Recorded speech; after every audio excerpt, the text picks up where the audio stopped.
Okay, I think that looks good. So let's go ahead and get started. So hello again and welcome. My name is Kelly Jessup, and I am the Assistant Director for Digital Learning at Yale School of Management, Executive Education. I hope you are doing well today, and we really appreciate you taking the time to join us for this introduction to Yale's CIMA prep course, which is Investment Management Theory and Practice. This is our 9th year offering this program, and in that time, we've worked with thousands of candidates. We encourage you to engage during our webinar today. Please don't hesitate to ask questions. This time is for you. Our program instructor, Eric Rabbanian, is very knowledgeable, and this is a great opportunity to pick his brain.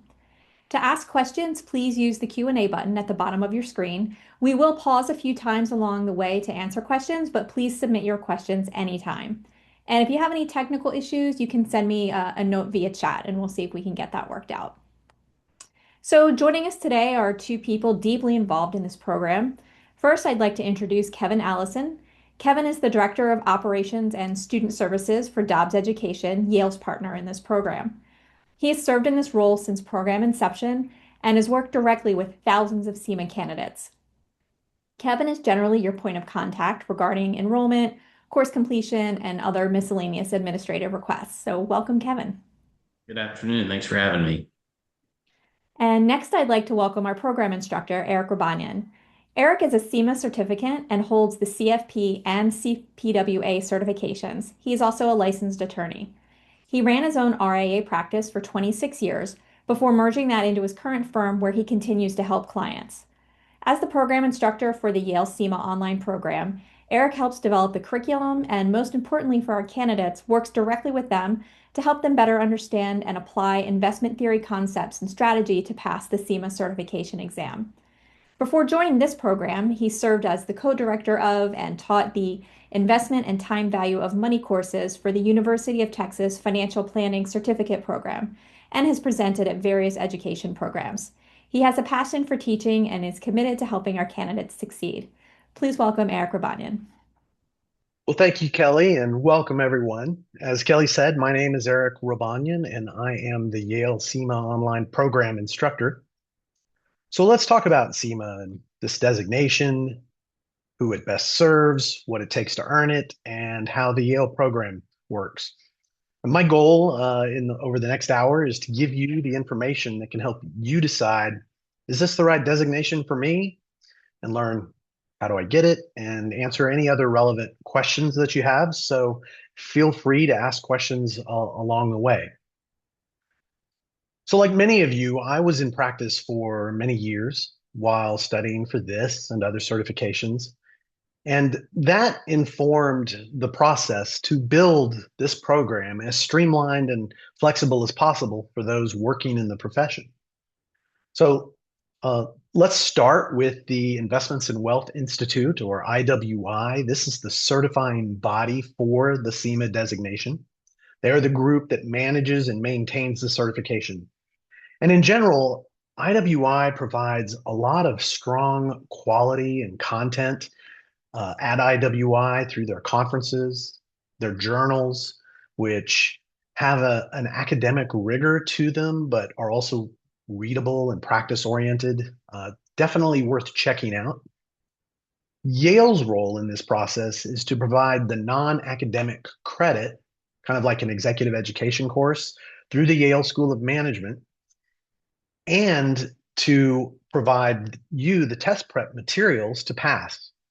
And we see that because we have a strong pass rate. In fact, in general, IWI's pass rates for CIMA certificates are high, and a lot of that is driven by us at Yale, because about 2/3 of the certificants choose the Yale School of Management program for their education. So you probably have some idea of CIMA, stands for Certified Investment Management Analyst. And the concepts that are involved in that program are applicable for just about any professional in the investment related field. Could be someone involved in insurance or financial or wealth advisors, planners, those that work for investment management companies, bankers, really anyone who deals with recommending or selling services or products that are related to investments. And the reason why is the CIMA program provides the foundation of theory that is used in a lot of the securities and solutions and products that are used in the field.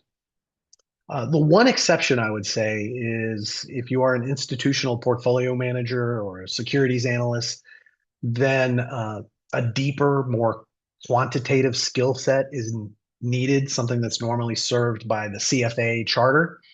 CIMA is more for those that are facing clients or facing advisors or are hiring the CFAs who then manage or micromanage portfolios. You're welcome to go. I would encourage you to go to the IWI site, where, as you can see here, they tell us more about what CIMAs make relative to non-CIMAs. So let's compare this designation with some of the key certifications. And on this chart here, you see 4 of the certifications that are very well known. They all involve a serious, in-depth process to obtain and maintain. Each has its own set of what are sometimes referred to as the 4 E's. So to obtain or maintain one of these, candidates have to go through an education program, some kind of in-depth course or courses to learn about the materials. Then they take a certifying exam, which is administered or reviewed by an independent body. There's an experience requirement involved that can run from anywhere from 1 year to 2 years. And then finally, there's a code of ethics or professional responsibility that applicants are required to maintain. So on the left side, we've got the CFP. This is probably the most well-known. It focuses on a really wide range of topics. It's not just investments. That's one of the courses. There's also courses that are covering cash flow, taxes, investments, insurance or risk mitigation, estate planning and retirement planning, and then usually a capstone that brings that all together. CIMA is much more in depth on investments and investment theory than you would see in the CFP. So it casts a wider net and it goes deeper. So advisors working with investments or wholesalers are often the ones that benefit most from a CIMA designation. And I would say wholesalers make up maybe 30% of the student body. Now, CPWA is a little different. That is a designation more focused on issues or solutions that involve working with higher net worth individuals in the 5 to 10 million range. And related to that is a lot of detail in tax strategies and estate planning strategies. And then lastly, you have the CFA charter. This is the gold standard for quantitative rigor. Typically, it takes about 4 years to get this. It involves 3 exams. Most students will fail one exam along the way because of the content and rigor. So with CIMA, there's just not quite as much content as CFA, but it dives deeper into investments than the CFP program does. So I would encourage you to continue to check out more about the designation to make sure it's right for you. And then whether you choose Yale or another program, hopefully you choose Yale, I'm biased, you do it because it's the right designation for you. And that's part of why we're here today, is to aid you in that process. So the certification process begins with you submitting an application to IWI, or you can initiate that through Yale's School of Management website as well. And they go through a vetting process. Takes about a week. Then it takes us about a week to get you set up. And then you're off to the races and you begin with the education program. Just prior to that, we'll reach out to you to get you set up so you can run through our education program and our test prep, at the end of which you pass the exam, you receive confirmation that you passed the exam, and then finally there's a second background check that IWI does before you can officially use the marks. So first, let me hit the curriculum kind of at a high level and give you an opportunity to ask some questions of what we've covered so far.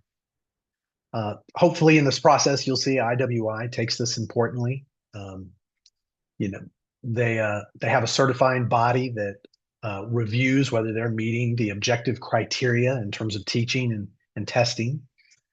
And so at a high level, CIMA covers 5 sections of knowledge, or what IWI calls domains.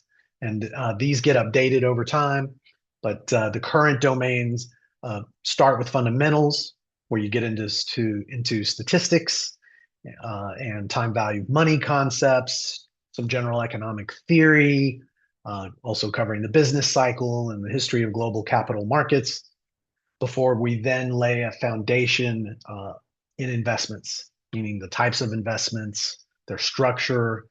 This is a little bit like Series 7 in that the content goes into the traits or the constraints limited with different investment vehicles. Although it's not just stocks and bonds, it also covers options, futures, some digital assets on more of a cursory level. I would expect in the actual certification exam, you might get at most 2 or 3 questions on those.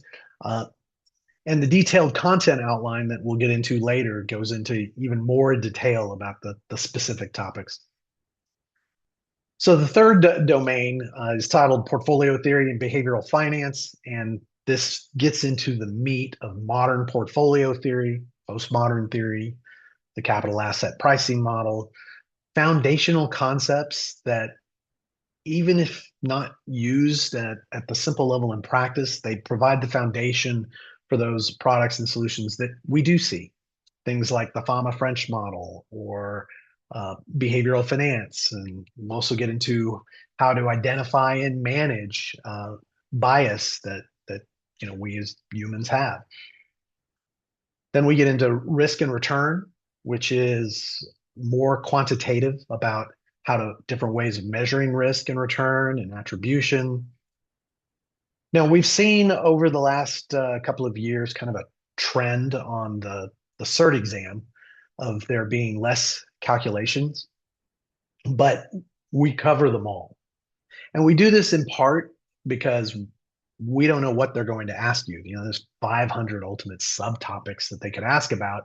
We want to make sure that you have an introduction to these, especially the ones that are highly or moderately likely to be tested.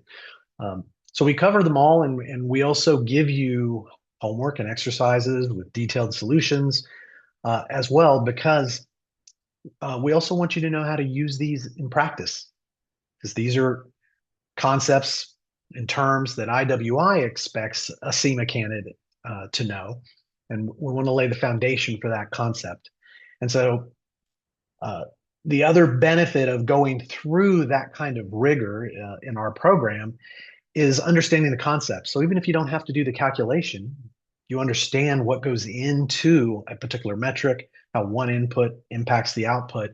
It makes it easier to use with clients and also pass the exam. And then finally, the Section 5 or Domain 5, the portfolio construction and consulting process, kind of brings it all together while also providing a foundation for the Code of Professional Responsibility that IW or CIMA candidates are required to maintain. And then we get into how to go about manager selection and the general consulting process with managers and clients. So if you're still not sure whether CIMA is right for you, then I would encourage you to go to the IWI website and review this detailed content outline that they make available, where they go through the different concepts that you can be tested on, that they expect you to understand within each one of these sections that I briefly gave you an overview. It's available on their website, or you are welcome to email me at the email on the slide there as well, and we'll get that to you. I think it's worth spending 5 or 10 minutes reviewing that. And let your intuition guide you. Asking yourself the question, will this help you with prospects or clients And is the content a good fit? And if less than half of it seems like it would apply, maybe it's not the right fit. But if half or more of it does, then CIMA could be quite helpful to you.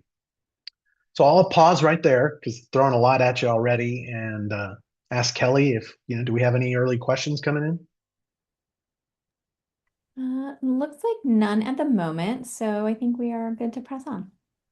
Okay, Oh, hold on. I think, sure. okay. Yep, I do see there's a hand up. We actually don't have the audio turned on, so if you could just submit your question by Q&A or even in the chat, we're happy to answer that. I'll give them a second to do that and mention a question that sometimes comes up. IWI does update the content, and we do too at Yale. So every couple of years, IWI has a task force of CIMA candidates that work with IWI to answer the basic question of what do you think is important for a CIMA certificant to know? What should they be able to speak knowingly about with clients?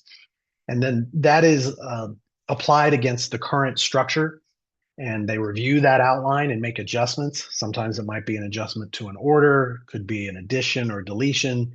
And then when that gets updated, uh, we at Yale update our process so that the flow of content we give you follows along with that detailed content outline. Uh, and we make sure we cover these topics. The other way that it changes is on a consistent basis, we get feedback from our students. We listen very closely to that.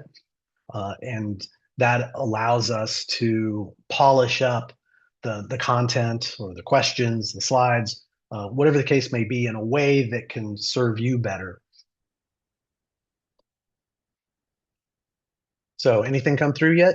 Yep, we do have a few. I'm Okay, actually great. happy to take the first one. So there's a question who somebody's asking for a copy of one of the specific slides.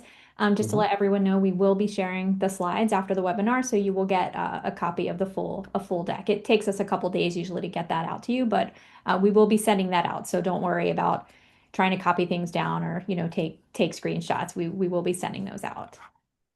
And okay, next question. If someone wants to manage one's own portfolio, is CIMA useful for that? That's an excellent question. As an educator, my take is, is any knowledge wasted? To so I think it's useful. Absolutely. Now, it's not as important to have that designation behind your name, because only you're the one that is caring about it in that situation. But the content is fantastic, and so uh, that, that is absolutely helpful. It will introduce you to concepts that if you have not seen before, and again, I would encourage you to go back to the detailed content outline. Then, uh, if some of those are not uh, you're not intimately familiar with, then I would say absolutely helpful. Okay, and looks like we have one more. This person says, I have an RIA practice. My son is coming in to help. He is taking the CFA now, just took the first exam. I've been wondering if he needs something else, CIMA, etc. What would your recommendation be? He will be managing our portfolios, not always client facing, but also using an AI agent to build out models.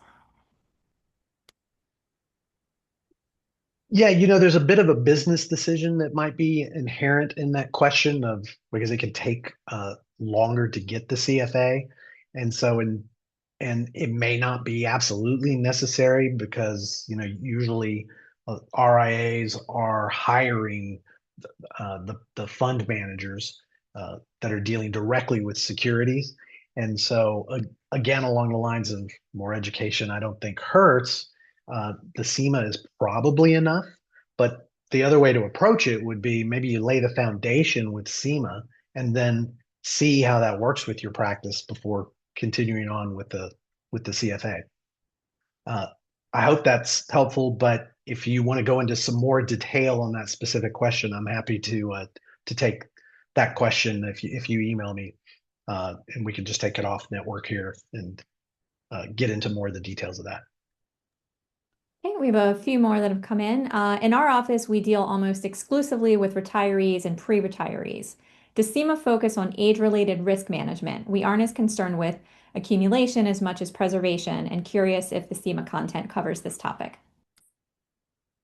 From a general notion of risk and return trade-offs, it does, but from the standpoint of focusing on decumulation strategies, uh, it does not get into that kind of focus. So hopefully that answers your question. Okay, and this is actually not about the CIMA. This is about the CFA. But if you know the answer, this would be helpful, I think, for this person. I've taken Sure. two of the CFA exams years ago. I was overseas for the last exam. Is this a way to get up to date again without going through the whole CFA process again? To some extent, yes, because you're getting back into these concepts, but again, not quite at the detail or level of rigor that you would see with a CFA. And so, in terms of deciding, should you dive back into the CFA curriculum or the CIMA curriculum, I would say go refresh yourself with the outlines of the contents that are covered for each and see which would be most applicable to your situation going forward. Okay, I think we are good for now. Thank you. All right, you bet. Okay, so I wanted to, and this may help with some of these questions we got about CFA versus CIMA, share with you some of the content that you would encounter. And so this right here is the formula sheet that IWI provides as part of the CIMA certification. We use it in our program, but it is the list of formulas that you will have available to you when you take the certification exam itself. So you don't have to memorize this. And it can look really daunting, especially if it's been a while since you've looked at stuff that looks Greek, because in some cases it actually is Greek. Don't let that intimidate you. Uh, so the first thing I'd say is maybe you get five, maybe, yeah, probably five or so hardcore math related questions, but you get this on the exam. And in the program, we walk you through it. We give you practice problems. We explain the concepts. And this is critical. Sometimes you get a multiple choice question and you don't even have to do the calculation. Understanding the concepts alone lets you narrow it down, to only two potential choices, sometimes one right off the bat. As I mentioned earlier, students get less questions than expected, but and we've actually polled our students, asking them, "Hey, should we have less math-centric questions in our program, given what you experienced on the exam?" And the overall very strong consensus is absolutely not. Don't change a thing because the process helped them apply the concepts and use them with clients. And so we give you a lot of resources in our program to cover that, whether it's a workbook that goes through some of the math problems, problem sets with detailed solutions that explain why A, B, and C are not the right answer, but D is. The other thing I'll say as I move on to the second page of this is it's really kind of a cheat sheet. Like if I could give you one cheat code, it would be print out this formula sheet and have it to the side as you're going through slides, uh, like our test prep slides. Uh, and the reason why is you'll become familiar with it, so it's easy on the exam. You know exactly where the formula is that you'll need. But there can be nuances to some of the formulas. And so you can have a situation where how you calculate something kind of varies depending on the info they give you. And if you look at the question or you didn't have this kind of familiarity and you looked at the formula, you might think, oh, this is exactly how you input it. But there's some nuance there at times. And so if you print out the sheet and become familiar with it, you can begin to cognitively associate that nuance with the the sheet and it becomes a reminder when you're in the exam and encounter that. So I want to spend a little time describing a little more about what we're about. If you're going to put this kind of time and money into a program, then uh, I think it's helpful for you to know some of what we're trying to do. And really, we have three main goals. The first one is we want to make sure we meet the IWI education requirements for you to sit for the exam. So when you're done with that initial phase of the program, you're eligible to sit for the exam.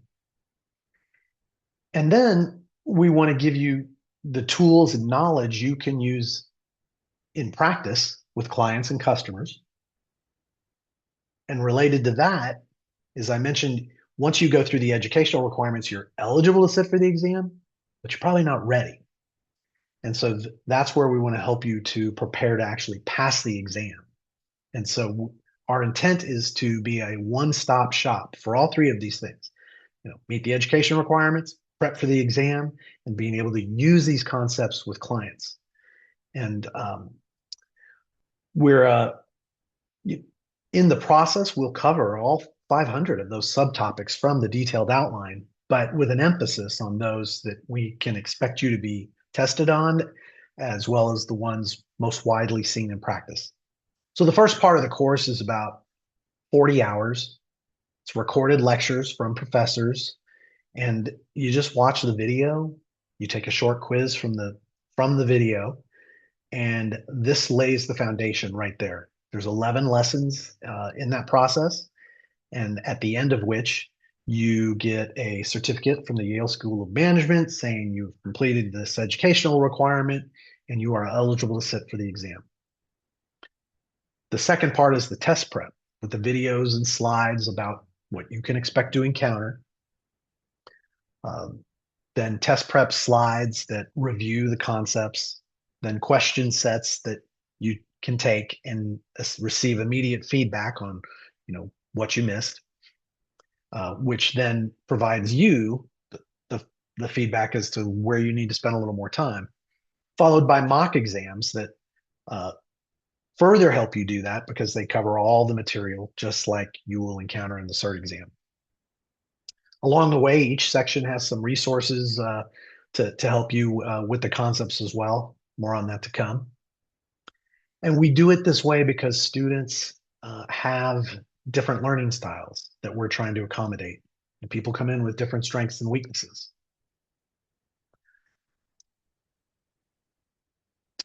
And finally, the process, we believe, helps you develop skills for practice. And we hope. This is a little harder to measure, but we learn about it from the feedback we get from you, from our discussion sections, emails, or when we meet at a conference, which, I hope we do because IWI really does have some strong content and it provides CE, where, we are then hearing from our students how they're able to use the material. So some nuts and bolts. The program is about $6,300, not super expensive, but more than most. You get a connection to Yale and our Yale process.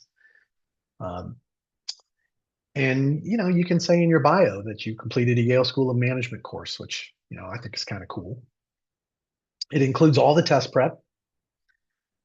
Students do tell us sometimes that the focus on the Yale materials was the single most helpful part in passing the exam. And yeah, there are other resources out there, but we consistently hear that, and we strive to provide that by keeping our finger on the pulse of the exam, by giving or asking our students to share what they encountered generally in their exam experience. They can't talk about the details of any specific problem.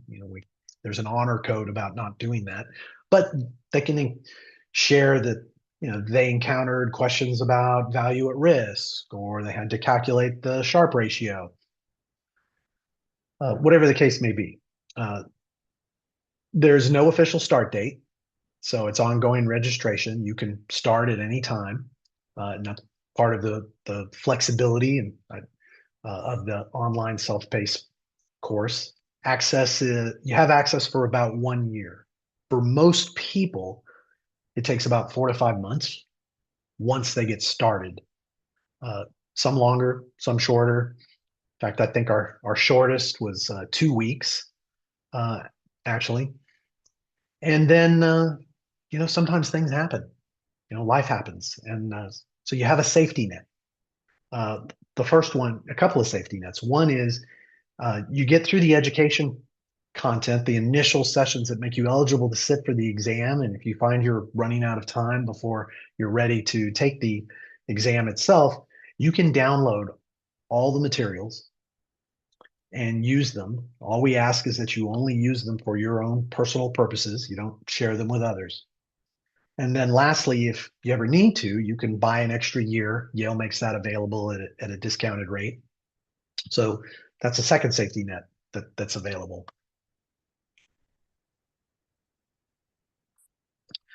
So I mentioned that it's flexible because it's self-paced by design, and that's the strength of the program, to go as fast or slow as you want. We do provide some sample track time schedules to help students get through in 30 or 60 or 90 days. But a best practice, I would say, is to let the feedback that you get as you go through the practice questions and the mock exams guide you to be really candid with yourself about whether you have a particular concept down. And speaking of doing that, and while the program is online, you can download these slides and the videos to a tablet or a phone, and you can listen to them anywhere at whatever speed. We hear students tell us consistently they might be listening to the video in the car, or they're watching it during a commute.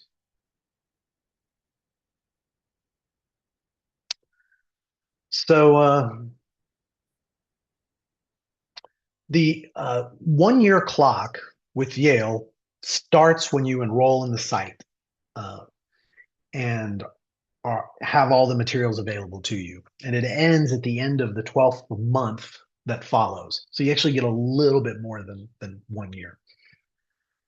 And so let me stop there, and because we've covered a lot more materials, and check in with Kelly again to see if any more questions have come up. Not at the moment. I will let you know if any pop up, but looks like we're quiet for right now. Okay. So we expect the first section of the course, the test, the educational component, to make you eligible for the exam, to take about 40 hours, and then maybe another 100, 150 hours for test prep. Again, it varies, and that's depending on your particular situation and your background. And so that's one of the nice elements of the flexibility of the Yale program.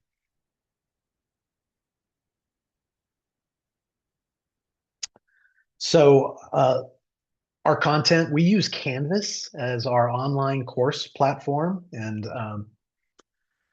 as I mentioned before, in the first section, you get these video lessons and you take the quizzes and you pass the course.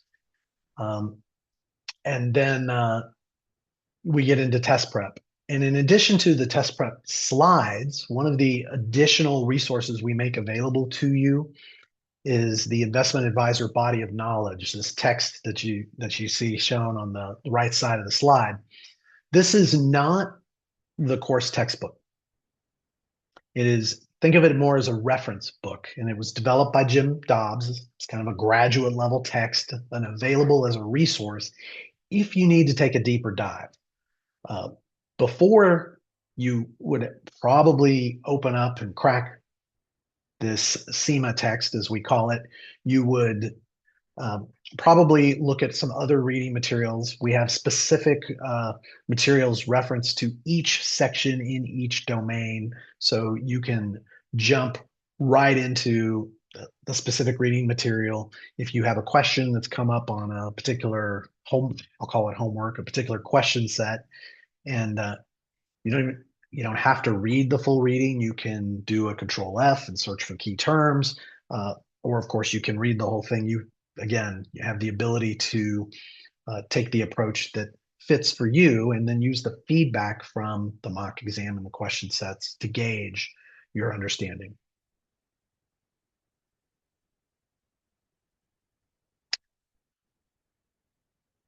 Okay, so one point I should probably make here is that the CIMA Cert exam is not like a series exam or a license exam where uh, memory and regurgitation will get it done, and just doing a lot of questions will get it done. Um, Memory and recall is not going to be enough here. You have to actually have the concept down, understood, and being able to apply it in a novel situation, because that's what the questions will be like. And to help you get there, in the test prep section, we have a video in each section where Jim Dobbs highlights what is likely and not likely to be tested. And so this would be cheat code number 2. I probably shouldn't call it cheat code, but it's the hack. It's a best practice. Make a note of those items that he indicates are likely, highly likely to be tested. And then for each one of those sections, we have a set of slides that covers all the concepts of the 500 total subtopics, but you can make note of which ones of these are likely, highly likely to be tested. For a lot of students, those test prep slides are enough to get through and understand the concepts. For others, they want to go a little deeper into the reading material, or they want to go into the reading material if the question set and the solution associated with each of the questions isn't enough. Along the way, our students will encounter, between the practice questions and the mock exams, about 1,200 plus questions, which is about 10 times the number of questions you will see on the CERT exam with detailed solutions. We also give you tips on how to make the best use of these materials and apply this active learning feedback method that helps you polish up on the most important concepts. Most importantly, we recommend you let the process guide you. At the end of which, we hear from students that'll say, the practice was harder than the real deal. The mock exam was tougher than the CERT exam itself, but that's by design, and our pass rates do reflect that. So speaking of the exam, it's 120 questions, 110 that are actually scored, along with 10 beta questions. Most CERT exams will have some questions that are not actually tested. They're effectively testing potential future test questions. 4 hours is enough to get through the exam if you are well prepared. And in that case, most students tell us it took about 3 hours. You do need a financial calculator, and on the exam, you take your financial calculator. You'll also receive the formula sheet and a scratch sheet of paper. There is a specific set of calculators that are pre-approved by IWI for you to use on the exam. I would encourage you to pick one of these as you begin your program, because you want to be intimate with that calculator, be able to use it. The most popular ones are the HP 10B2 Plus and the TI BA2 Plus. The particular calculator policy is found on the CIMA Cert Handbook, also available on the IWI site, or if you email me, we can get that out to you. TVM Calcs, you see highlighted here, is also a great resource. That is one designed to assist students with becoming proficient on time value of money types of calculations on the different calculators that are widely available and can be used in the CIMA Cert exam.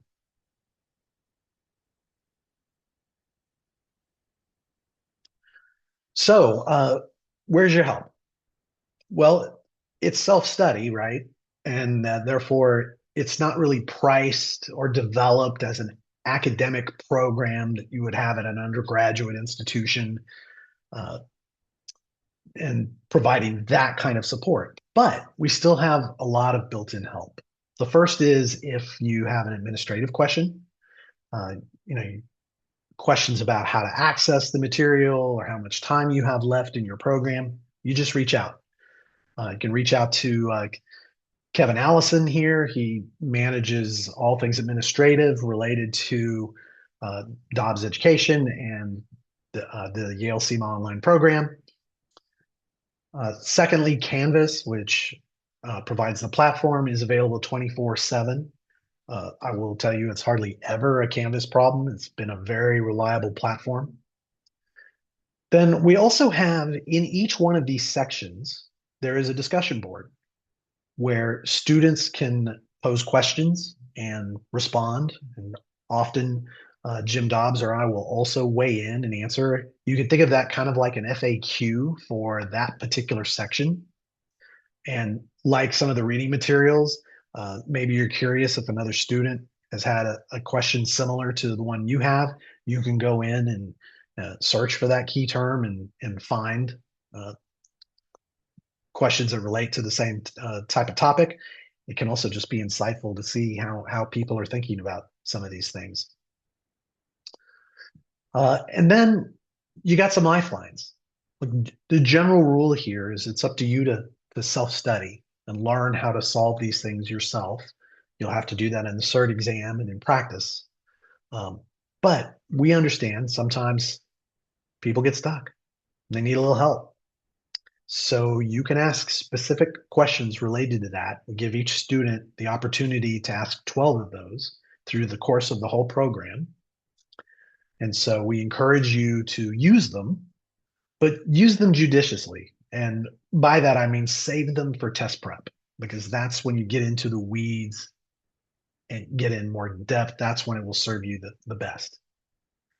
And then lastly, another element that I think is a real strength of our program is the CERT exam discussion board. And this is where we get great feedback from students about their experience, their recent experience taking the exam, what they encountered. Again, generally, each exam is different. There's a large database of questions that they could ask, but we see some trends. And you can see those as you go through different students that have recently taken the exam, talking about the types of questions or concepts that they were asked about.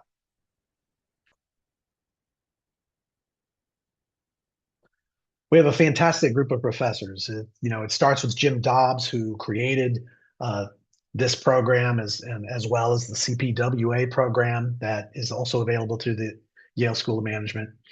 And then Toby Moskowitz is the lead faculty advisor. He's worked with Jim in other programs. He does a lot of the heavy lifting, and students give him some great feedback. In fact, there is a link on that slide to this fireside chat with Toby where you can get an idea of what it's like to listen to Toby for a while.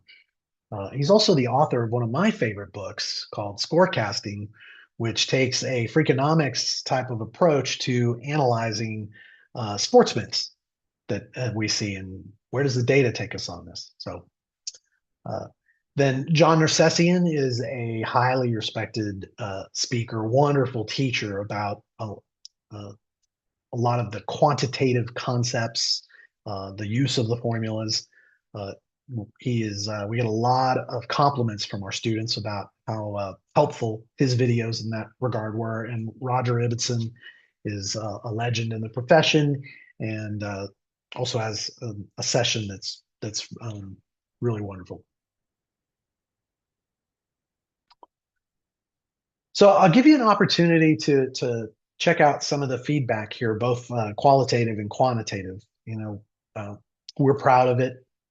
We take our mission seriously, and we're here for our students. And it's this kind of feedback that helps us know whether we're doing what we've tried to do. We strive in our feedback scores to be in the high fours, and we take that feedback seriously.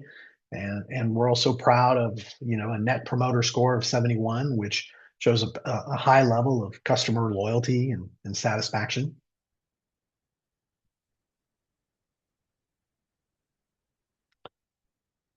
So how to get started?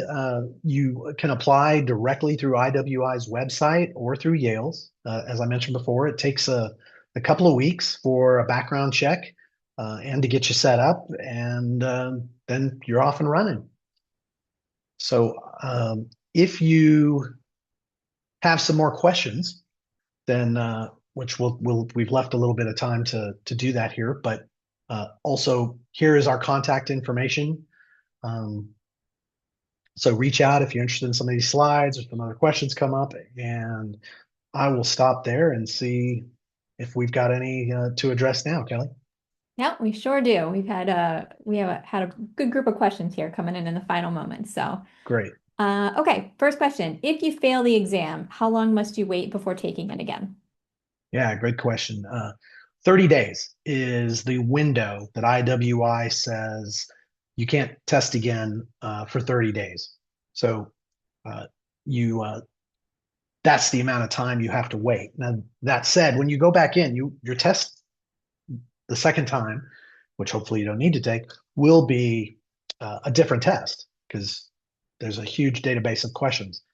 Uh, During that time, we lay out for students, hey, you didn't pass this time. Here's what we recommend you do, and we give detailed instructions on the first thing you want to do is what we call a memory exercise, where because you'll get your feedback right away at the exam that you didn't pass the exam, and which does not happen to most of our students. But if that happens to be the case, then what we recommend is you sit down and give yourself some quiet time to write down everything you can remember about the exam.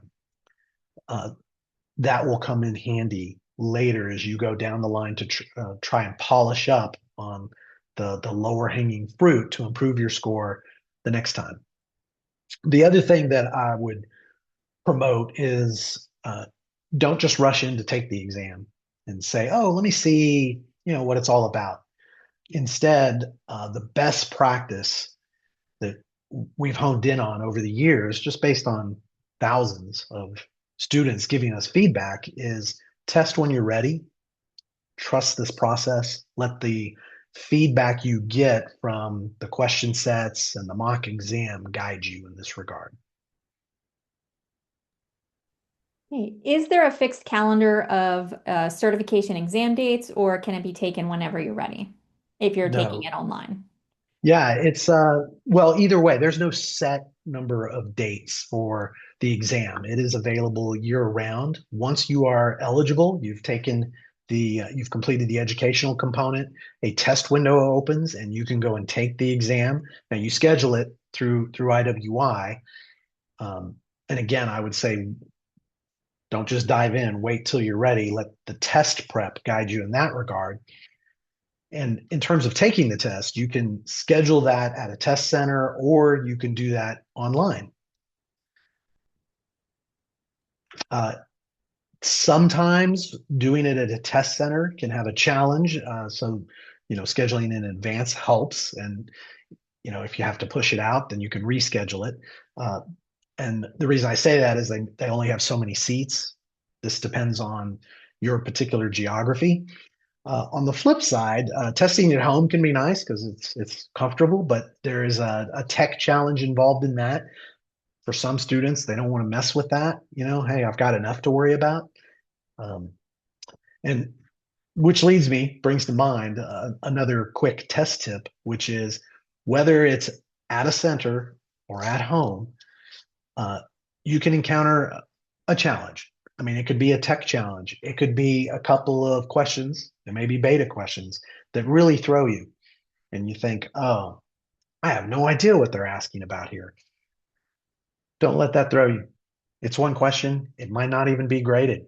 And you don't want how you're feeling about one question to impact your performance on others.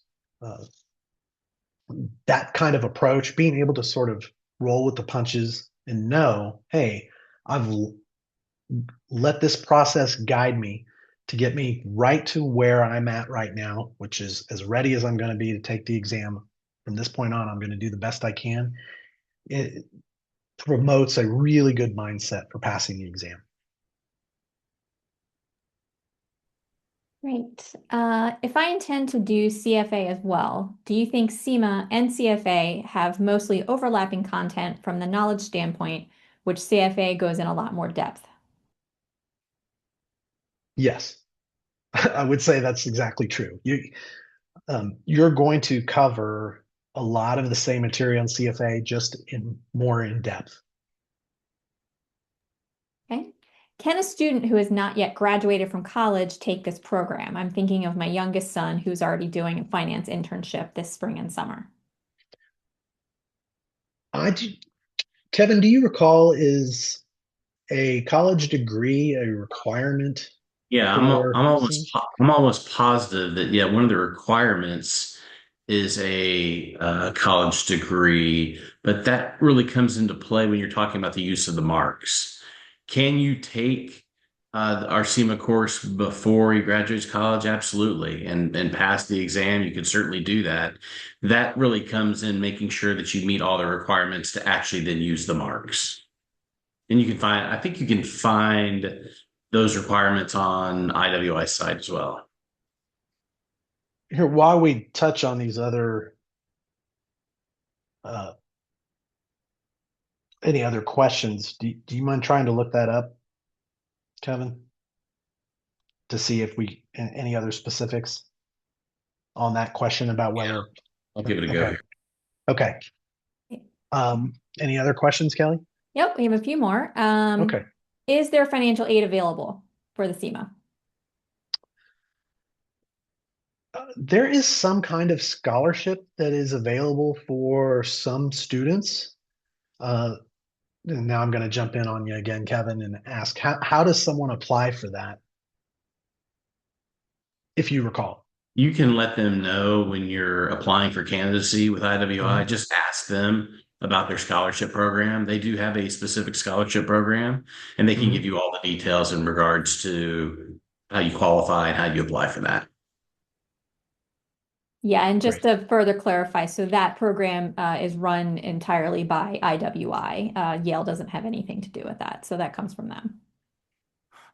Same with the testing and the testing schedules and things like that. Um, one thing that sometimes gets conflated, I'll also mention about schedules. When you begin uh, your path with IWI and you apply and you choose an education program such as Yale's, your candidacy for the CIMA with IWI is good for 2 years. That's when they're looking for a candidate to get through the program and pass the exam. But your access through the Yale program and that those education materials is good for 1 year. IWI controls their window and the elements associated with candidacy and the testing schedules completely. Yale has no uh, authority or control over that. And then Yale, of course, manages its program, the one that we've been talking about here. Okay. Okay, I found it. I found it, and I think I got the CPWA confused, their requirements confused with CIMA. So let me read it to you right off of IWI site. Great. The requirements to get CIMA certified. Candidates must pass a background check and have 3 full years of verified work experience in the financial services industry. Successfully complete the executive education program, and that's our Yale program, pass the certification exam, pay an initial certification fee, and adhere to the IWI's Code of Professional Responsibility. So those are the requirements to then use the marks to be CIMA certified. And if you have a question in regards to the 3 years of verified work experience, again, that would be a question you would ask them at the time that you're applying for candidacy. So the way I interpret that is no, a college degree is not required. I think there has been some discussion in the IWI world about that, but it's not in place right now. Uh, a few years ago, the CFP board did decide to add a college degree in order to be able to use the marks, if memory serves. And then a note about the experience requirement. You can still go through the program, you can still pass the test, and you not have the 3 years of work experience yet required to be able to use the mark. And during that time, maybe you're working, and so your efforts are going towards meeting that 3 year requirement. So at the end of 3 years, you're able to use the mark. You don't have to wait for that experience. You can still satisfy the education and the exam requirement. And then as soon as you qualify for the 3 year requirement, you're able to use the marks. Thanks, Kevin. Okay. Is CIMA a prerequisite for CPWA? No, not at all. They are different programs designed to cover different topics. Yeah, and we certainly have had candidates that have done both programs. Yeah, in fact, I have both, and our CPWA instructor has both, and I think they're both helpful. They definitely cover different topics. What is nice about both of those and the CFP board, since many of you may already have your CFP, is the uh, ongoing education requirement that is required by each. They do allow a lot of double dipping. So if you go to an IWI conference and you take a CE class, it can be approved and apply towards the education requirement for the CIMA and the CPWA and the CFP board. And CFP board related classes can also be used as credit for the education requirement for CIMA or CPWA. Any other questions, Kelly? No, we are nearly at time, but we're happy to hang on here for another minute or two if anybody has any last minute questions. I will go back to our slide with, oops, Mhm. pardon.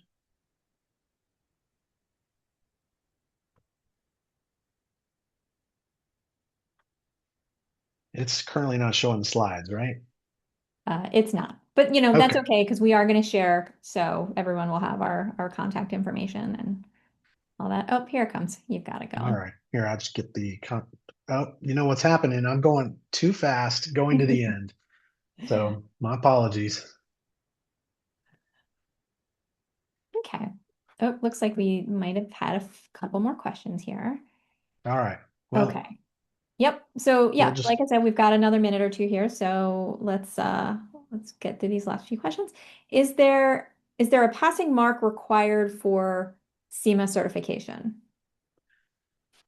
so I interpret that to be asking about whether there's a particular score you have to reach in order to pass the exam. Not a published one. The IWI does not give us that score. Uh, each test is graded a little bit differently because of the difficulty associated with it. They use a approach that is common for certification exams called the modified Angloff method. That said, it is our experience based on feedback from students that the passing score is right around a 76 or 77%. The passing rate in the last quarter, as published by IWI, is around, uh, I want to say 70 something percent. Believe I Correct me. believe I believe it's on. You can look on their site. It's Mhm. based on through the third quarter of last year, and I believe it was 76%. Okay. That has been rising a little bit in the last couple of years. Uh, and most of those candidates are Yale candidates. I will say we're very proud of our pass rate associated with that.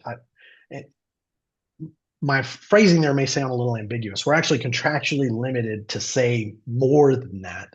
Uh, and so I'll just leave it at our students that go through our program speak proudly of the passing rate in their experience.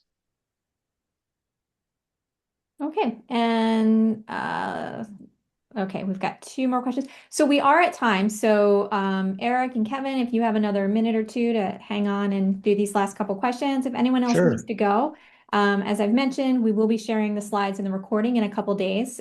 So if anyone needs to drop off, I just want to say thanks for joining us today. So these last two questions, one, would a trip to the Yale campus to visit you make sense?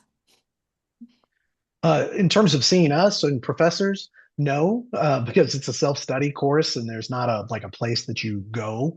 Uh, Now, it's a beautiful area of the country in certain times of year. It's really wonderful. But in terms of furthering your particular education in the CIMA world, no. Yeah, also, we're not, everyone on this webinar today is not here. So phone is probably the best way to get your questions answered, I would say, or email. Is there a payment plan available for the course? I can speak to that. Again, you will apply for candidacy and pay all of your fees to IWI directly. One of the things I just said that you could speak with them about is the scholarship plan that they have, but that's something else that you would speak to as well is a payment plan. I believe they have one, but again, you will just need to just kind of verify that with them when you're applying.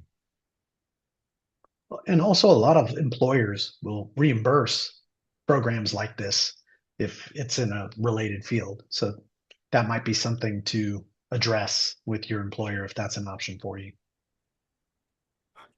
Okay, and one last question. Would you say this program would help someone studying for the CFP?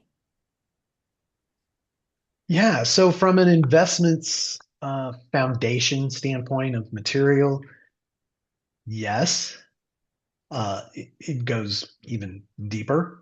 Uh, but that said, there is so much material involved in that is covered for the CFP. There's more rules to memorize, um, and it covers such a wider variety of topics that I would say that's enough to for most to chew on.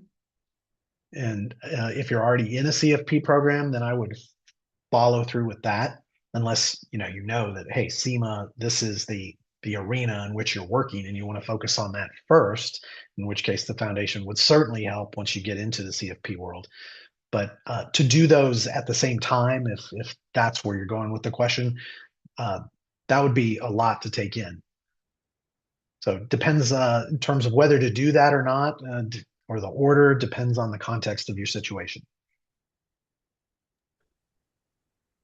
Okay, so let's go ahead and wrap this up. So thanks so much, Eric and Kevin, and thanks to all of you for joining us this afternoon and for submitting all these great questions. I hope this was helpful and informative as you're making your decision about how you'd like to proceed.